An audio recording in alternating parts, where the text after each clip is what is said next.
Bienvenue sur Africa 24 dans cette nouvelle édition du 12-15. Voici les titres de l'actualité.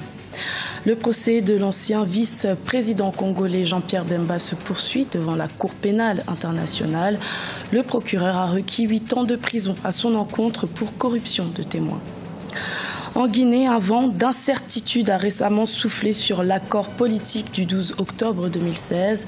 La modification du code électoral par le gouvernement a fait réagir l'opposition.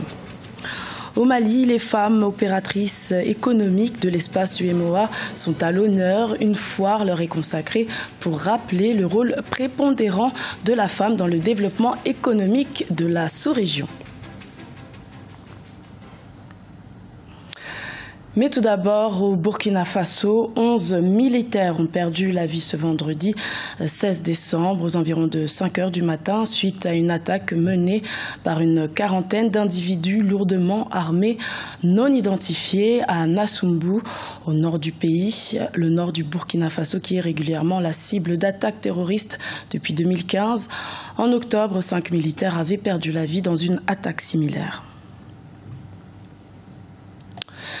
8 ans de prison, c'est la peine requise par le procureur de la CPI à l'encontre de l'ancien vice-président congolais Jean-Pierre Bemba pour subornation de témoins.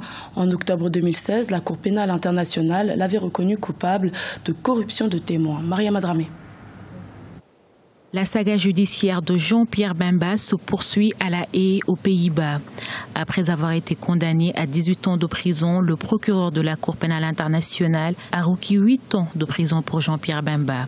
L'ancien chef de guerre congolais est cette fois-ci reconnu coupable de subordination de témoins afin d'obtenir son acquittement dans son procès pour crimes de guerre et crimes contre l'humanité. Cette peine, c'est à la taille de ce qui s'est passé. Parce qu'il ne sert à rien que dans un procès, un justiciable se permette de suborner les témoins, de corrompre les témoins et de les amener à prendre cause pour lui. Premier procès dans l'histoire de la Cour pénale internationale, non seulement pour subordination d'une part, mais aussi pour crimes de guerre et crimes contre l'humanité d'autre part. Si les 8 ans requis sont confirmés, il s'agit selon certains experts d'un signal fort pour tout autre détenu qui tentera de détourner un témoin. Nous sommes sans savoir que devant la Cour pénale internationale, c'est des crimes de guerre, des crimes contre l'humanité, crimes de génocide, crimes de torture et je dirais même crimes d'agression qui sont poursuivis. Il faut laisser la justice faire son travail que de vouloir amener les témoins à se ranger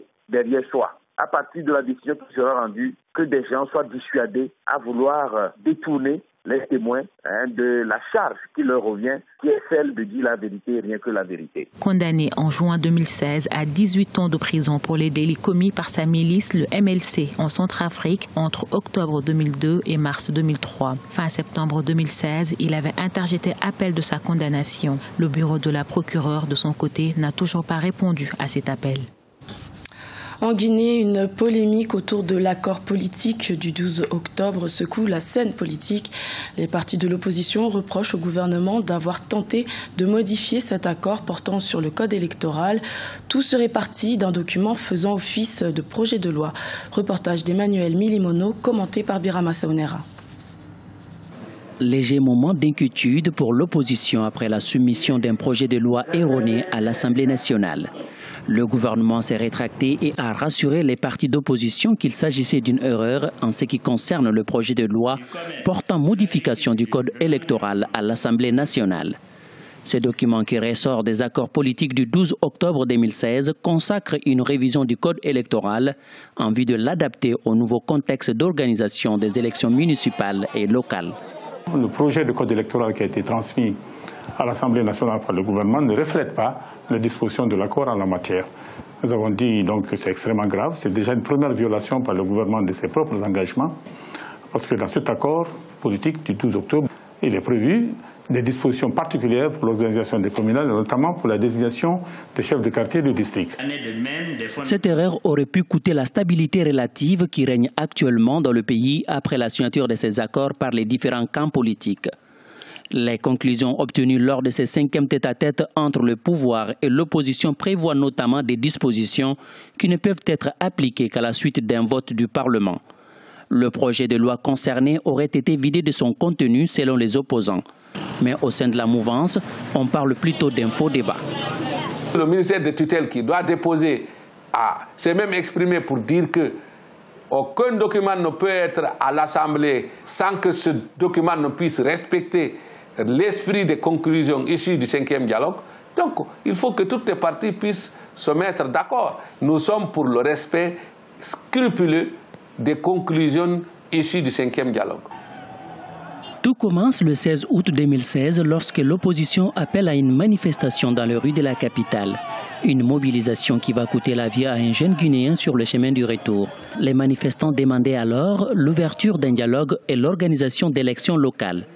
Le président Alpha Condé s'impliquera personnellement par la suite en appelant le chef de file de l'opposition à un entretien. L'accord trouvé le 12 octobre 2016 est considéré comme celui de la dernière chance.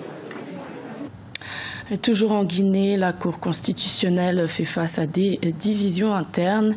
Khalifa Sall, l'actuel président de la Cour constitutionnelle, est contesté par la majorité des commissaires de cette institution. Selon les observateurs, la déclaration de Khalifa Sall à l'occasion de la cérémonie d'investiture du président Alpha Condé en décembre 2015 serait à l'origine de cette scission. Les réunions de la Cour constitutionnelle se font désormais en l'absence du président. Au Zimbabwe, le parti du président Robert Mugabe, la ZANU-PF, tient son congrès annuel depuis le 13 décembre. Le chef de l'État, Robert Mugabe, a récemment annoncé sa candidature pour la présidentielle de 2018. Mais deux courants sont en train de se positionner pour sa succession. Deo Gracias Podo. Entamé mardi 13 décembre 2016, le congrès annuel du parti du président Robert Mugabe, la ZANU-PF, prendra fin le 18 décembre 2016. Un congrès qui se tient dans un contexte tendu marqué par de multiples querelles intestines qui semblent affaiblir le parti présidentiel. Pour plusieurs experts, ces divisions qui sont parfois affichées publiquement peuvent être interprétées comme une incapacité du chef de l'État à garder son emprise sur le parti et à concilier ses troupes. Depuis quelques années, deux principaux clans se sont formés, notamment celui des proches du vice-président Emerson Mnangagwa, qui comprend une partie de l'armée et des services de renseignement, puis un autre clan surnommé le G40, composé essentiellement de jeunes leaders. 2016 has been quite disturbing too. Pour notre parti, 2016 est une année assez difficile. Nous avons échoué en tant que dirigeants dans notre rôle de faire preuve de maturité et de discipline. C'est ce que les membres attendent constamment de nous. The high levels of maturity and discipline expected of us at all times. Pour le compte de ce congrès annuel, environ 7000 cadres de la ZANU-PF se sont retrouvés pour discuter des problèmes qui minent leur formation politique. L'économie zimbabwéenne est aujourd'hui au plus bas et les tensions sociales demeurent très fortes à travers le pays. Le président Robert Mugabe, qui devrait être désigné une nouvelle fois candidat à la présidentielle de 2018, joue la carte de l'apaisement. Nous ne devrions jamais écouter nos détracteurs. Nous ne devrions pas permettre d'être utilisés comme des pions par ceux qui cherchent à faire avancer leurs ambitions personnelles, au lieu de servir l'intérêt général du parti et du peuple.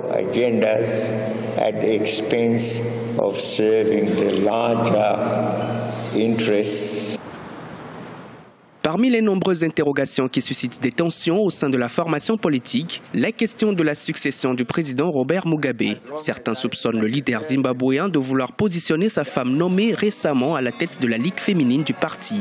D'ici là, la ZANU-PF va sans doute s'atteler à aplanir ses divergences internes et défier l'opposition qui, elle aussi, de son côté, se mobilise pour mettre fin à la suprématie du parti présidentiel.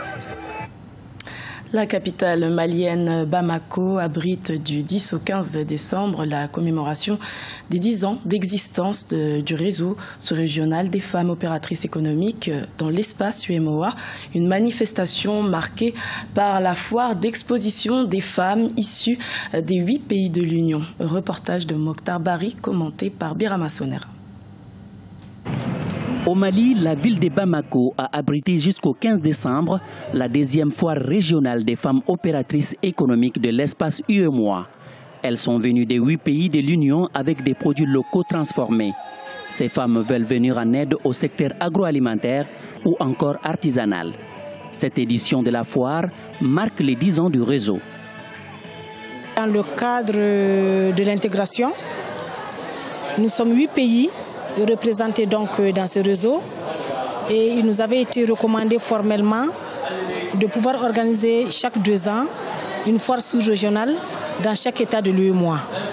Le Mali a eu la chance d'abriter la première édition et à l'unanimité, les présidentes sous-régionales ont décidé de donner encore la seconde organisation au Mali. Le pagne baoulé des Côtes d'Ivoire, le faso d'Anfani du Burkina Faso ou le gari du Togo, ce sont les spécialités de chaque localité qui sont exposées dans les différents stands. À la fin de cette foire régionale, les appréciations sont diverses. À la prochaine édition, nous souhaiterons qu'il y ait plus de communication parce que les clients que nous recevons disent qu'ils n'ont pas reçu l'information. Les affaires ont pris, les clients sont venus et on a écoulé une grande partie de nos articles.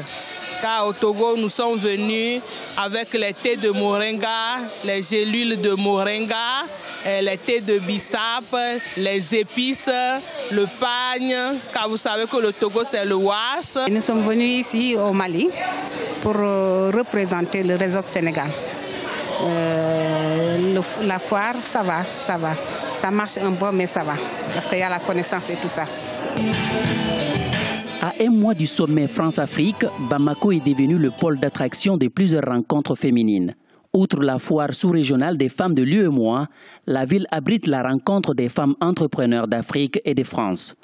Le 14 janvier, les premières dames du continent se réuniront également à Bamako.